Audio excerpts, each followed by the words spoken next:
성경은 이렇게 우리가 가지고 있는 이 성경책은요, 한마디로 뭐라고 표현할까? 하나님의 구원 이야기입니다. 구원 이야기.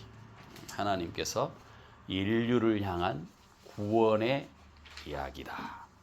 한 문장으로 요약하면, 그 성경 전체를 또 한 문장으로 요약하면 복음이라고 할 수 있는데, 그 복음은 하나님이 죄인을 구원하시는 이야기. 누가요? 하나님. 누구를? 죄인을. 그래서 이 성경은요, 도덕적인 교훈을 주려고 쓴 책이 아닙니다. 물론 우리가 교회에서 도덕이라든가 윤리라든가 이런 부분도 강조를 하기는 합니다만은, 도덕과 윤리, 교훈을 주려고 이 성경을 기록한 것은 아니라는 겁니다. 성경은 하나님의 구속의 역사를 기록한 책이에요. 무슨 역사요? 구속의 역사. 그리고 이 구속의 역사의 중심에는 누가 있다고요? 예수 그리스도가 있다. 하나님께서 그 구속을 어떻게 이루시느냐? 예수 그리스도를 통해서 이루신다. 그래서 구속의 중심은 예수 그리스도가 계십니다.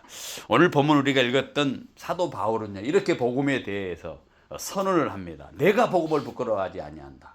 이 복음은 모든 믿는 자에게 구원을 주시는 하나님의 능력이 됨이라, 그렇게 말씀합니다. 그래서 뭐라고 얘기하냐면은 17절에 복음에는 하나님의 의가 나타났다. 복음은 하나님의 인간을 향한 구원을 주시는 하나님의 능력인데, 그것이 어떻게 나타나느냐? 하나님의 의로서 나타났다. 이 하나님의 의가 나타났다. 모든 사람이 죄를 져서 죄인인데 하나님의 의가 나타났다. 이게 굉장히 중요한 메시지입니다. 그래서 기독교의 복음의 핵심이 뭐냐? 죄인을 의롭게 여겨주는 하나님의 의가 있다라는 사실입니다. 그러니까 인간은 다 원래부터 하나님의 진노 아래에 있었습니다. 그죠? 아주 기본적인 그 교리죠. 우리가 복음을 이해하려면 먼저 뭘 이해를 해야 되느냐? 인간을 이해해야 돼. 하나님을 이해하려면 뭘 이해해야 되냐? 인간이 얼마나 연약한 존재인가, 얼마나 문제투성인 존재인가, 얼마나 부족한 존재인가, 얼마나 죄인인가를 깨닫게 될 때에 그 다음에 진리로 나갈 수가 있어요. 인간론. 그러니까 모든 인간은 도덕적으로 부족하며, 그죠? 도덕적으로 뭐 예를 쓰고 발버둥을 쳐도 도덕적으로 다 부족합니다. 교육적도 부족합니다. 환경의 문제로도 이 인간에 대해서 설명할 수 없어요. 얼마나 연약한 존재인지. 교육을 시킨다고 해서 개조되고 그럴 정도의 인간이 아니라는 거예요. 그러니까 인간이 왜 이렇게 됐을까? 인간이 가지고 있는 본질적인 것, 그것은 바로 죄 때문에 그렇다는 거예요. 죄의 본성 때문에 그렇다는 거예요. 이 죄는 단순히 도덕적으로, 행위적으로, 어떤 뭐 윤리적으로 어떤 그 우리가 행동하는 그런 것으로서 해서 우리가 그것을 정의하느냐? 그렇지 않다. 네가 착하게 살았느냐, 적게 살았느냐, 그걸 죄인이가 죄인이 아니다, 이렇게 평가하지 않습니다. 죄는 단순히 행동이 아니고 하나님과의 관계가 파괴되는 것을 죄라는 거예요. 하나님을 섬기고 하나님 안에 있어야 될 사람들이 그걸 떠나면 그 죄예요. 모든 죄의 규정은 그거예요. 그 사람이 착하게 살았느냐, 뭐 악하게 살았느냐, 그걸 떠나서 그 사람이 하나님과의 관계를 갖고 있느냐 아니냐에 따라서 죄를 정의를 한다는 사실입니다. 그래서 죄의 시작은 우리 성경에 보면 창세기에 나타납니다. 창세기 첫 인간 아담이 하나님이 명령하신 것, 에덴 동산에 놔두고 있는 그 선악을 알게 하는 나무를 절대 먹지 말아라. 먹는다는 내가 죽으리라, 정령 죽으리라 그랬는데 불순종으로 그걸 따먹고, 그렇죠? 자기 아내에도 죽어. 세상에 죄가 들어왔습니다. 하나님과의 단절이 시작된 거예요.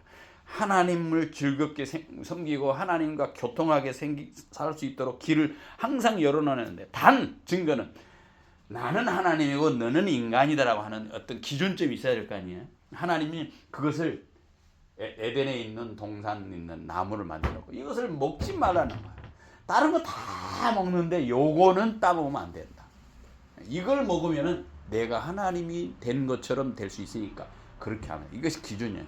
선이죠. 그런데 인간이 그 선을 넘은 거예요. 그걸 보고 눈이 밝아지고 내가 하나님처럼 될 수 있겠구나, 이런 생각이 있는 거죠. 하나님과의 거기에서 하나님이 되고자 하는 인간의 그런 속성이 유혹으로부터 나타나고 결국은 선악을 알게 하는 나무를 따먹고 하나님으로부터 그 저주가 임한 거죠. 죄를 범한 거죠. 하나님이 아닌데 하나님처럼 되려고 하는 것이죠. 그래서 결국 인간은 하나님과 단절됐다. 그 말은 죽었다 말이에요. 죽었다. 우리가 하나님의 생명으로 누리고 산다. 하나님을 알고 예수 믿고 그 하나님이 생명이 회복됐다. 하나님을 관계가 회복됐다 할 때는 생명인데 그렇지 못한 것은 죽음이에요. 영적으로 죽었다. 우리가 육신으로 이렇게 살고 밥을 먹고 있는 것 같지만 하나님과의 단절은 사망이에요. 죽음이다. 그래서 모든 하나님의 그 심판 아래에 놓여 있는 사람들은 하나님의 진노를 받아야 마땅하죠. 인간이 다 진노를 받을 존재로 나타난다. 그래서 인간 스스로는 구원할 수 있는 상태인가 그렇지 못한가 절대 인간 스스로 구원하지 못합니다. 마치 어떤 사람이 제주도에서 내가 일본까지 내가 헤엄치고 가야 되겠다. 뭐 물론 뭐 잘 치면 헤엄칠 수도 있죠, 그죠? 어느 정도 잘 할 수 있죠. 혼자서 무슨 뭐 예전에 뭐 조리원 뭐를 가면은 뭐 그물망을 해가지고 쭉 배가 따라가지고 그렇게 하잖아요. 예, 그렇게 해가지고 쭉 따라가면서 그렇게 그 그물망 속 가운데에서 이제 이렇게 그 뭡니까 그 보호를 받으면서 이제 그 헤엄을 쳐서 이제 그 제주도까지 가고 뭐 어디까지 가고 그러잖아요. 뭐. 근데 실제로는 어느 누구도 뭐 1km, 10km 뭐 많이 가고 막 수십 킬로 갈 수는 있겠죠. 그러나 한 사람이 헤엄을 쳐서 태평양을 건너간다. 그건 있을 수가 없죠. 태평양을 건너서 내가 미국에 갈 수 있다. 있을 수가 없는 거예요. 이거는 뭐하다 똑같냐면 마치 도덕적인 것으로 어떤 선행을 가지고 내가 좀 더 착하게 살아서 더 의롭게 살아서 내가 거룩하게 살아서 내가 저 거대한 바다를 넘어서 내가 하나님 앞에 가야 되겠다. 마치 그런 거랑 똑같다라는 거죠. 있을 수 없다는 거예요. 우리 모두가 어떠냐? 우리는 모든 죄악의 바다 한가운데 표류하는 존재처럼 그런 연약한 자들이다. 성경 그래서 다 죄인이라는 거예요.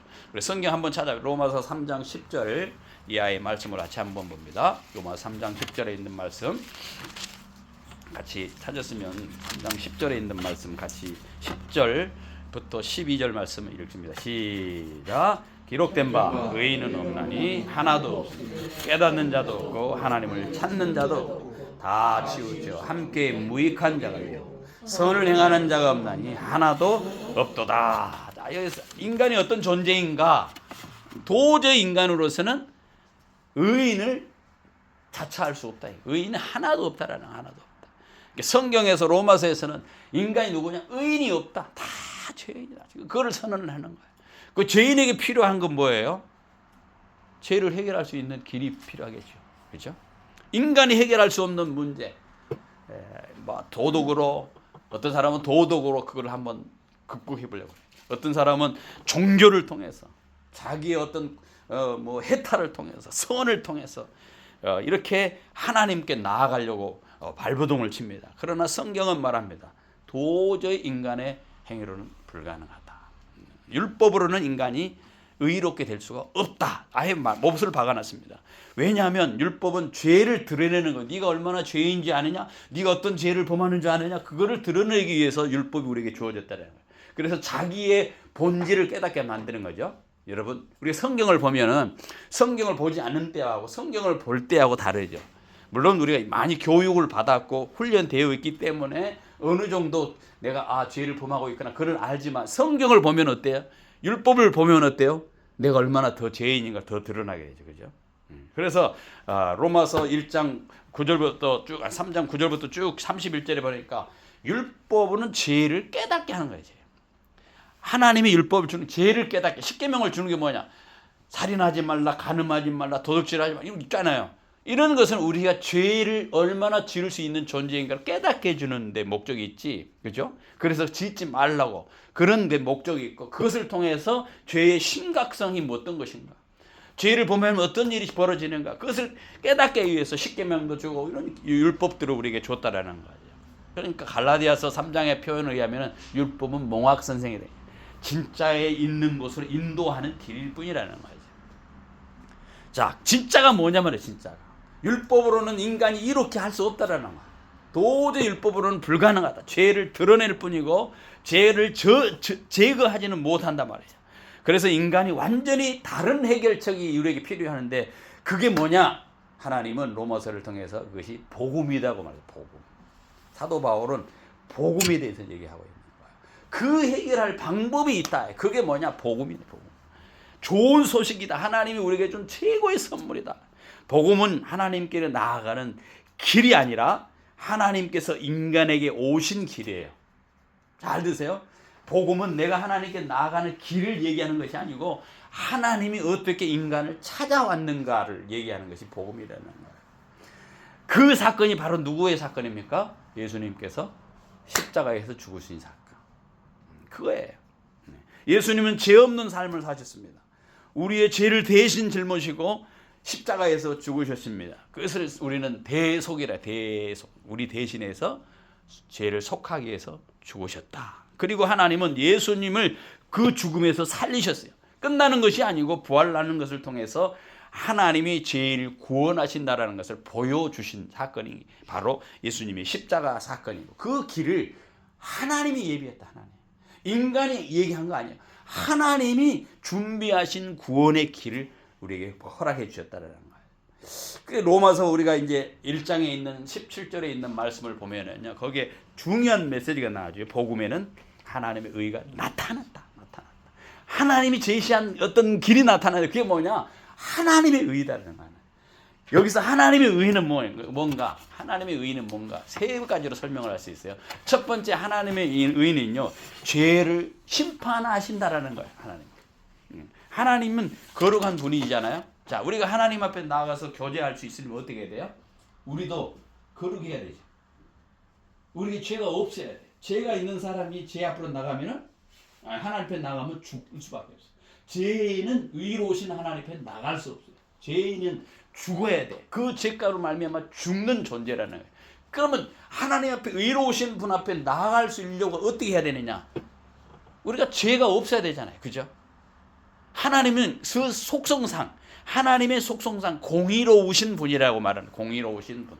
그래서 공의로우신 분은 그 죄를 그냥 넘어가지 못해. 그 반드시 심판을 해야 돼. 심판. 우리 같으면 넘어가겠죠. 우리 아들가 야 네가 나한테 잘못했어. 내가 용서해. 넘어갈 수 있는데 하나님의 속성에서는요. 하나님이 공의롭다 하는 것은 그 죄에 대해서 반드시 대가를 물어야만 되는 분이라는 거예요. 그냥 우리는 사랑의 하나님 이렇게 생각을 하지만은 그 사랑의 하나님과 동시에 하나님의 속성 중에는 공의의 하나님.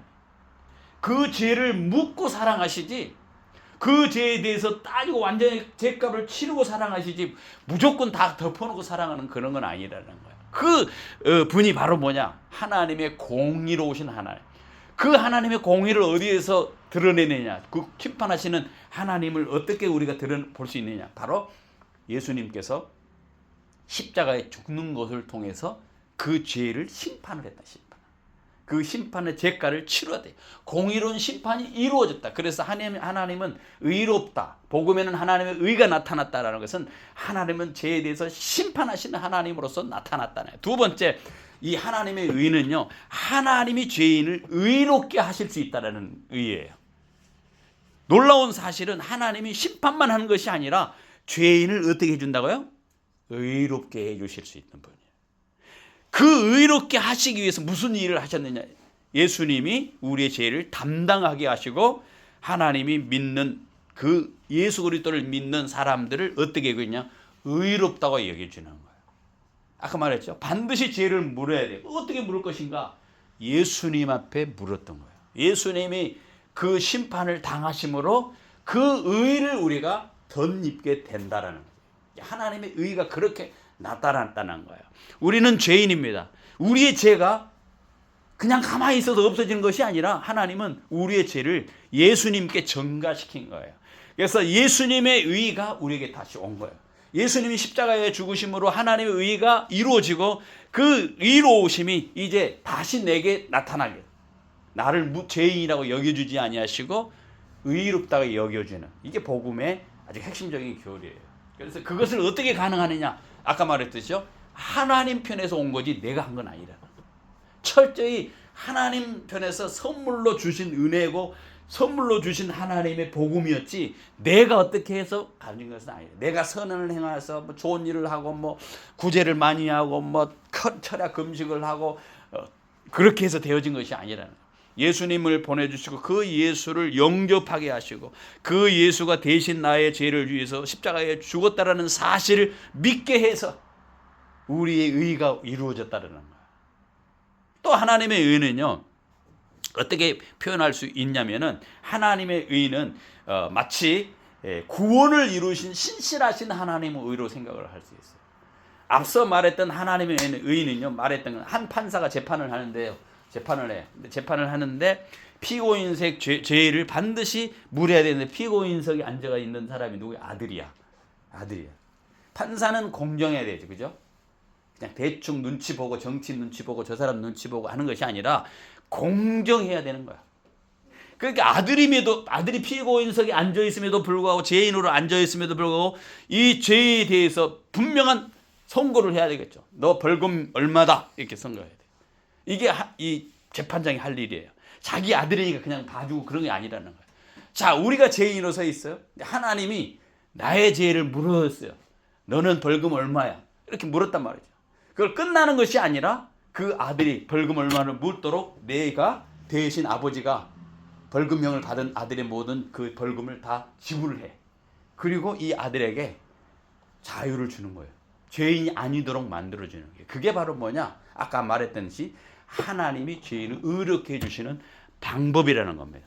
선고를 마친 판사가 법복을 벗고 자기 아들을 가서 아들의 손을 잡고 자기의 지갑을 열어서 그 모든 벌금을 다 내주는 것이 바로 뭐냐?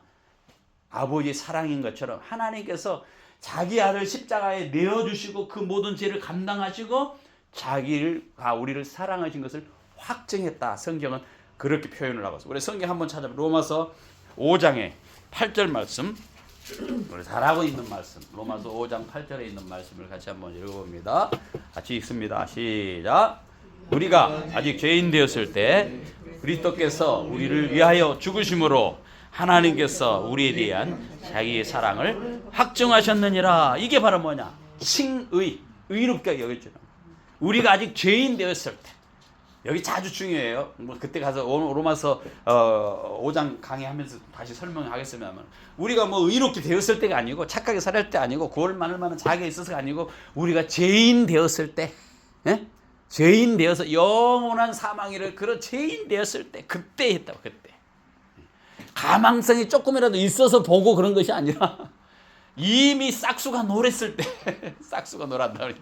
보니까는 싹수가 놀란 놈이다. 이렇게 아예 가망성이 없어. 그 죄인이 있을 때 하나님께서 아들을 우리를 위해서 죽게 하심으로 말미암아 하나님이 우리를 얼마나 사랑하는 것을 보여줬다. 이게 칭의예요. 칭의. 그래서 하나님의 의는요, 하나님이 우리에게 주신 최고의 선물이에요. 선물. 마치 온 몸에 오물을 묻혀가지고 두둑이가 돼가지고 더럽게 냄새나는 그 아들을 오락해가지고 다 씻어가지고 새 옷을 입혀준 것처럼 그렇게 우리에게 의를 덧입혀 주신 거예요. 죄의 옷을 다 벗게 하시고 의롭게 여겨지고 아들이기 때문에 내가 왕이야. 아들에게 왕관을 씌워주는 거예요. 내 아들이다. 이게 바로 뭐냐? 하나님이 죄인을 의롭게 하신 방법이라는 거예요. 자, 예수님이 우리의 더러운 죄를 옷을 가져가시고 자신의 완벽한 의를 우리에게 있게 해주셨다. 하나님이 우리를 보실 때 우리의 실수를 보는 게 아니에요. 우리가 예수 믿어서 구원받고 의로움을 여기에 받았다. 우리를 보고 야, 이거 실수하니까 너 안 되겠다. 자르는 그런 하나님이 아니라는 거예요. 우리가 입고 있는 예수 그리스도의 옷을 보는 거예요. 그래서 하나님 우리를 볼 때 누구를 통해서 본다고요? 예수님을 통해서.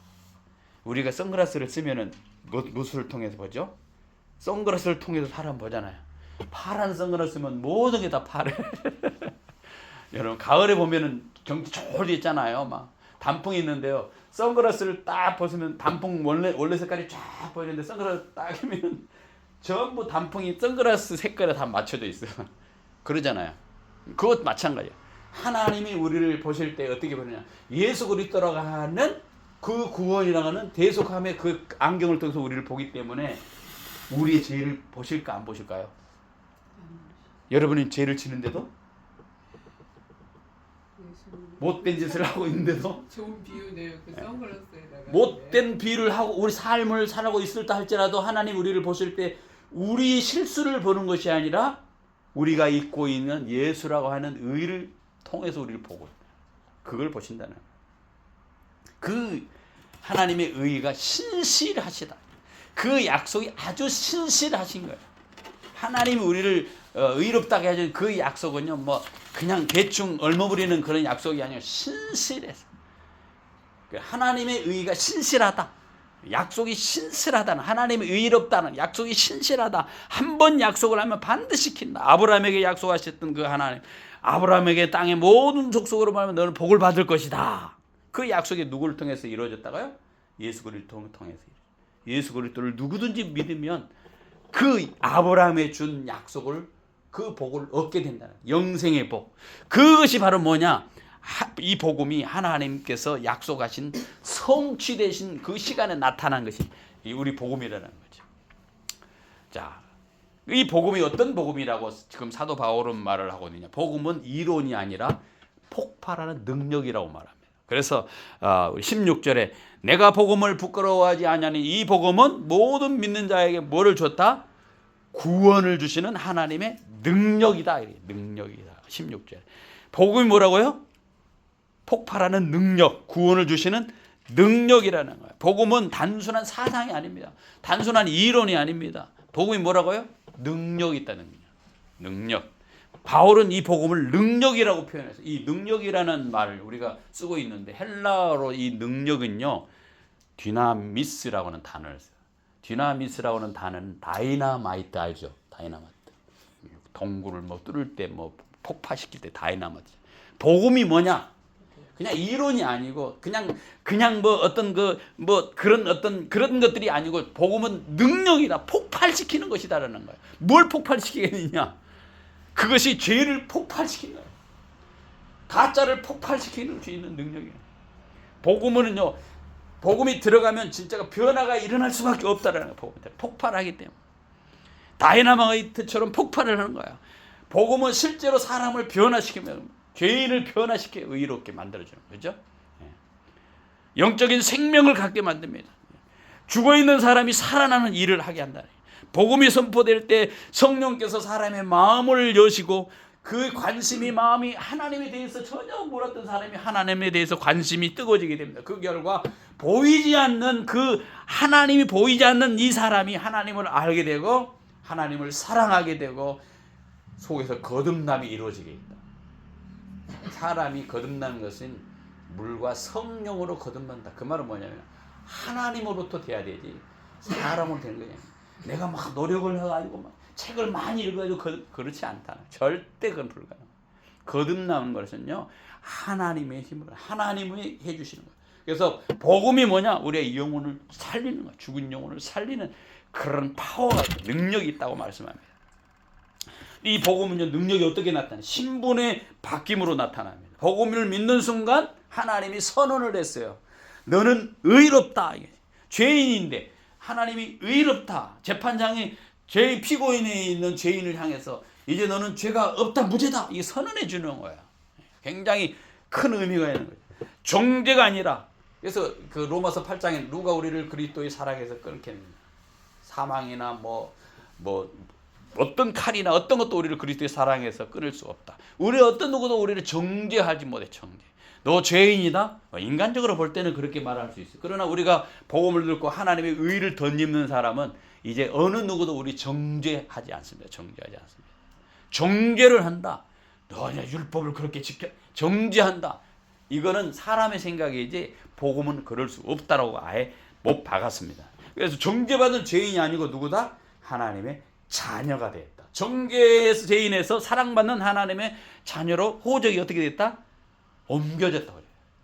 이 땅에서 우리 호적이 하늘나라로 아예 등기부 등본이 옮겨진 거예요. 호적이 옮겨진 거예요. 시민권이 딱 확보되는 거예요. 영원한 운명이 바뀐 겁니다.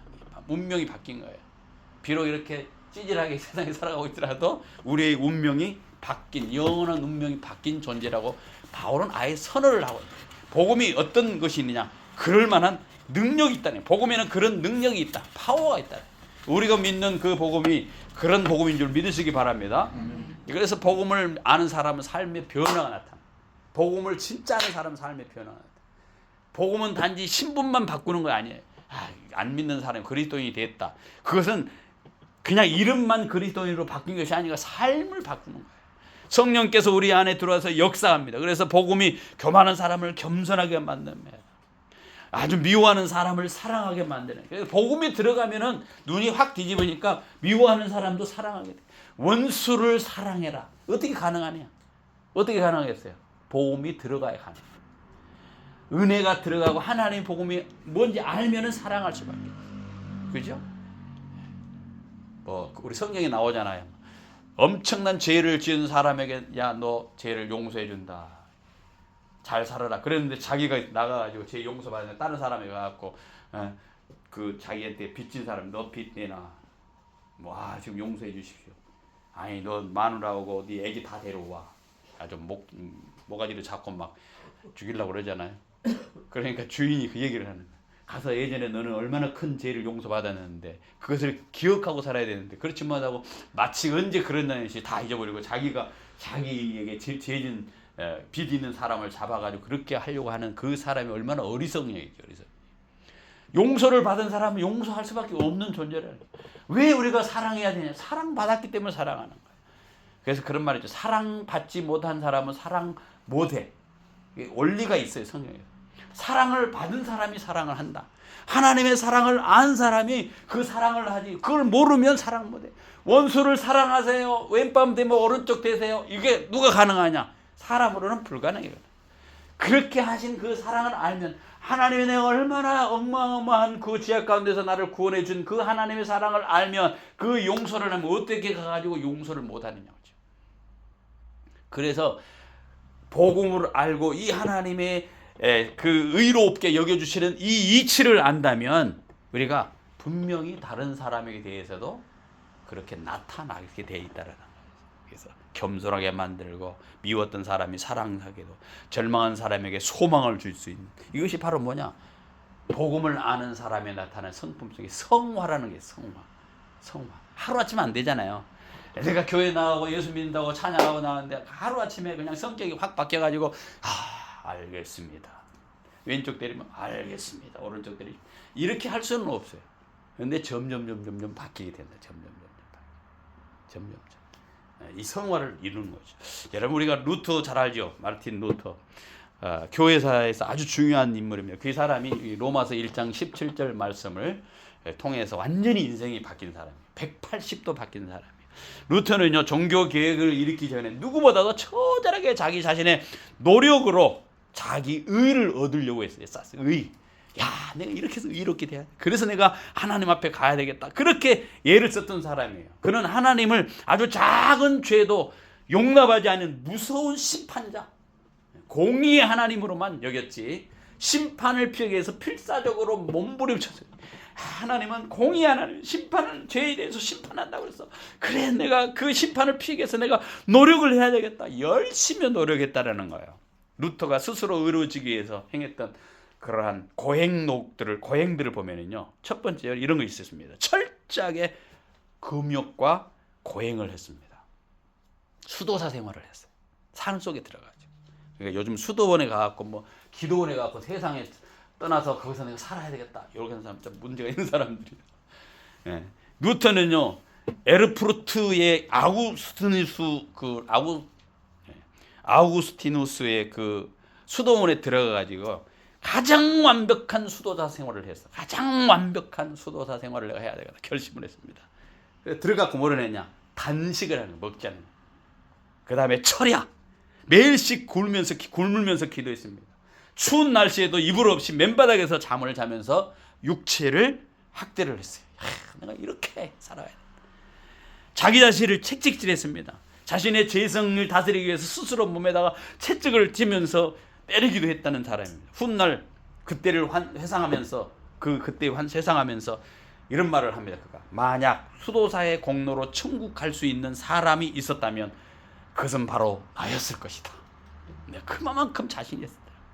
그 정도로 극단적인 노력을 했던 사람이 루터입니다. 철저한 금욕생활.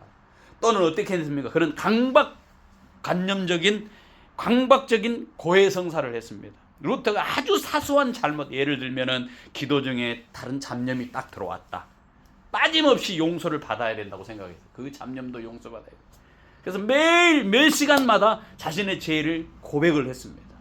때로는 고해성사를 마친 지 몇 분 만에 다시 가가지고 방금 제가 고백하지 못한 제가 생각났습니다. 다시 고해사로 갈려가지고 또 고해를 했습니다. 그의 고해를 받았던 신부였던 슈타우피츠라고 하는 이 신부가 루터에게 그렇게 말을 해요. 너무 귀찮아.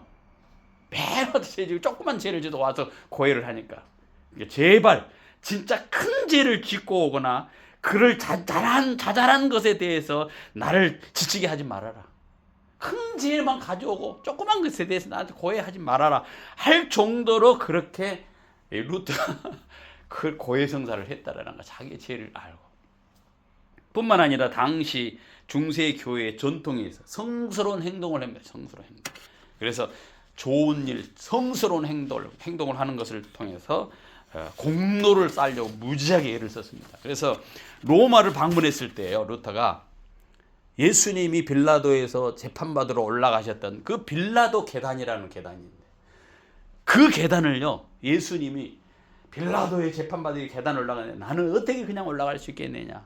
계단 하나하나를요, 주기도문을 외우면서 무릎으로 그렇게 올라갔다는 거예요, 루터가. 그렇게 하면 조상의 영혼이 연옥에서 풀려날 것이다 라고 믿었어요. 고해를 하면, 그렇게 내가 아주 고해를 해서 무릎으로 이 계단을 올라가면서 주기도문을 외우면 우리 조상이라도 안 믿는 사람이 연옥으로 갈 것이다, 이렇게 생각했습니다. 그렇지만 결론은 어땠습니까? 루터는 다 해보고 나니까 절망해. 이렇게 노력하면 할수록 평안이 찾아와야 되는데 평안이 안 찾아와. 더 죄가 많이 생각나. 더 많은 고통이 찾아오고, 더 많은 고난, 더 많은 고통, 고해를 해도 마음속에 평안함이 없어. 오히려 큰 공포에 빠지게. 이거 아니고. 내가 거룩해 주려고 노력하면 할수록 나는 내가 얼마나 추악한 죄인인 것을 다 깊이 깨닫게 된다. 그리고 그는 하나님의 공의, 하나님의 의로우심, 그것이 마치 자기 자신을 때려치는 몽둥이와 같은 생각이 들었습니다. 그때 하나님을 사랑하기는커녕 하나님을 향해서 증오까지, 어떻게 내가 이럴 수 있습니까? 하지만 그가 오늘 말씀을 읽었습니다. 로마서 1장 17절. 복음의 안에 하나님의 의가 있다는 사실을 알게 됩니다. 하나님의 의는 내가 이루어져야 할 숙제가 아니라 하나님을 믿는 자에게 거저 주시는 선물이구나, 이 사실을 알게 된 거예요. 그 순간 그는 그렇게 고백합니다. 나는 마치 천국의 문이 열린 것 같았다, 그런 말을 해요. 천국의 문이 열린 것 같다. 그렇게 애를 쓰고 발버둥을 치고 고해를 하고 무릎으로 안 먹고 금식을 하고 기도를 하고 고해성사를 하고 별짓을 다 했는데 참 평안을 못 얻는데, 드디어 로마서 1장 17절 말씀을 하나님의 의는 사람이 만드는 것이 아니라 하나님이 믿는 자에게 거저 주시는 선물이었구나, 이 사실을 깨달았을 때에 그는 수도원에서 그 지옥 생활에서 탈출해서 복음의 자유를 얻게 됩니다. 그리고 그가 말합니다. 야, 내가 잘못했어. 종교 개혁을 드디어 일으키기 시작한 것이죠. 결론입니다. 오늘 하나님의 말씀을 사도 바울은 뭐라고 얘기했습니까? 나는 복음을 부끄러워하지 아니한다. 바울이 복음을 부끄러워하지 않는다. 우리는 어떻게 해야 되겠습니까? 우리도 마치 복음을 부끄러워하지 말아야 된다는. 바울은 로마 제국의 중심지에서 말했습니다. 나는 복음을 부끄러워하지 않습니다. 그가 왜 이렇게 확신을 했습니까? 로마 제국의 중심지에서 내가 복음을 부끄러워하지 않는다고 담대하게 선포한 이유가 있었다네. 그거는 뭐냐? 복음은, 십자가의 이 복음은 부끄러운 것처럼 세상 사람들이 생각하고 로마 사람들이 다 생각해서 그렇게 하지만 자기가 진짜 실체를 보니까 그것이 아니더라는 거예요. 진짜 실체를 아는 거예요. 이 복음이 뭔지, 얼마나 이 복음이 능력이 있는지, 아까 말씀드렸지, 이 복음이 다이나마이트처럼 그 당시의 철학과 그 당시의 권력, 그 당시의 화려한 수사, 그 당시의 화려한 군사력, 이런 모든 것을 자랑했던 자기가 그것이 아니다라는 것을 알게 됐다라는 거예요. 이 복음이야말로 사람을 살리는 하나님의 능력이라는 사실을 그가 깨닫게 된 겁니다. 유일한 인간을 구원해 주신 유일한 해결책이기 때문에 세상에 많은 종교 철학이 있지만 죽음과 죄를 해결할 수 있는 것은 아무것도 없는데, 복음은 믿음의 유한을 준 정도가 아니라 모든 믿는 자에게 구원을 주시는 하나님의 유일한 통도라는 사실을 깨달았기 때문에 그가 복음을 부끄러워하지 않는다. 또 모든 사람에게 차별이 없다라는 사실이죠. 차별이 없다. 유대인이든 헬라인이든 차별이 없다. 인종과 계급과 성별에 따른 벽이 그 당시에 굉장히 높았습니다. 네가 유대인이냐, 너는 로마인이냐, 너는 종이냐, 자유자냐, 다 벽이 높았는데, 복음은 그 모든 것을 다 허물고 누구든지 죄인이든 누구든지 믿기만 하면 하나님의 자녀가 된다. 로마 사람이든 헬라 사람이든 유대인이든 상관없다. 어린이든 남자든 누구든 상관이 없다. 죄인이든 누구든지 상관없다. 예수를 믿으며 구원을 받는다. 이 위대한 사실을 알았기 때문에, 이 복음의 우월성을 확신했기 때문에 나는 복음을 부끄러워하지 않는다. 뿐만 아니라 그는 이 복음에는 하나님의 의가 있다라는 사실 때문에, 이것이 신학적으로 가장 중요한 거예요. 인간의 노력으로 아무리 노력해도 스스로 완벽해질 수 없는데, 이 복음 안에는 하나님이 우리에게 거저주시는 의가 있다. 이 사실을 알게 될 때, 그 유일한 생명의 길을 하나님의 의로서 우리에게 전파됐다는 사실을 알게 될 때, 인간의 의로는, 인간의 노력으로는 도저히 실패지만 복음을 통해서 하나님의 우리의 의가 전달된다라는 사실을 알게 될 때 얼마나 마음속에 감격이 나왔겠느냐. 그래서 로마의 그 한가운데 서서 복음에는 하나님의 의가 나는, 복음을 나는 부끄러워하지 않는다. 부끄러워하지 않는다. 여러분, 사람들은요, 십자가를 실패한 죄인의 형틀로 봅니다. 당시도 그랬고 지금도 예수 믿는 사람에 대해서 얼마나 약하면 신이 필요하다고 예수를 믿어, 이렇게 말할 수 있습니다. 그러나 바울은 그 안에서 세상을 뒤집는 하나님의 구원의 에너지를 봤어요. 하나님이 이것을 통해서 인간을 구원하셨구나. 그래서 그 확신 속에서 나는 복음을 부끄러워하지 않는다, 이렇게 고백을 하고 있습니다. 사랑하는 성도 여러분, 복음은 다이너마이트처럼 우리 죽은 영혼을 살리고 죄책감에 눌려있는 사람에게 참된 자유를 줍니다. 죄인을 의롭게 하고 사람을 새롭게 만드는 능력이 있습니다. 그러므로 이 복음을 믿고 이 복음을 자랑하고 이 복음을 전파하는 우리 모든 사람이 되어서 복음만이 모든 믿는 자에게 구원을 주시는 하나님의 능력이라고 고백할 수 있는 여러분과 제가 되기를 간절히 소원합니다. 같이 기도하겠습니다. 복음 안에 주신 하나님의 은혜를 생각을 하면서 잠시 기도하겠습니다. 사랑의 하나님, 은혜가 풍성하신 우리 하나님, 오늘 로마서의 말씀을 통해서 복음의 능력을 다시 깨닫게 하시니 감사합니다. 우리가 한때 죄 가운데 있었고 하나님과 멀어져 살던 존재였고, 우리는 스스로 힘으로 의롭게 되려고 애를 썼었고, 스스로 도덕과 선행으로 하나님 앞에 서보려고 애를 썼지만 결국 우리에게는 아무런 소망이 없음을 고백합니다. 우리 힘으로는 결코 넘을 수 없는 죄의 담을 허물기 위해서 독생성자 예수 그리스도를 이 땅에 보내주시고, 그 예수 그리스도의 십자가를 통해서 우리를 의롭다 하시고 하나님의 자녀로 삼아주신 은혜를 다시 한번 감사하며 찬양을 드립니다. 주님, 복음 안에 나타난 하나님의 의를 붙듭니다. 우리의 죄를 대신해 써주신 예수 그리스도의 십자가를 바라보기를 원합니다. 이제 우리는 더 이상 정죄받은 죄인이 아니라 예수님의 의를 덧입는 하나님의 자녀임을 믿음으로 선포합니다. 이 놀라운 칭의의 은혜가 우리 삶 가운데 가장 큰 기쁨이자 자랑이 되게 해 주시옵소서. 주님, 바라옵기는 이 복음 안에 순순히 머리로만 아는 것이 아니라, 지식적으로만 이 복음을 아는 것이 아니라 우리의 삶을 뒤흔드는 다이너마이트 같은 능력이 있다는 사실을 깨닫기를 원합니다. 우리의 굳은 마음을 변화시켜 주시고 죄에 묶여있던 삶을 자유롭게 하시고 우리의 생각과 삶을 새롭게 인도하여 주시옵소서.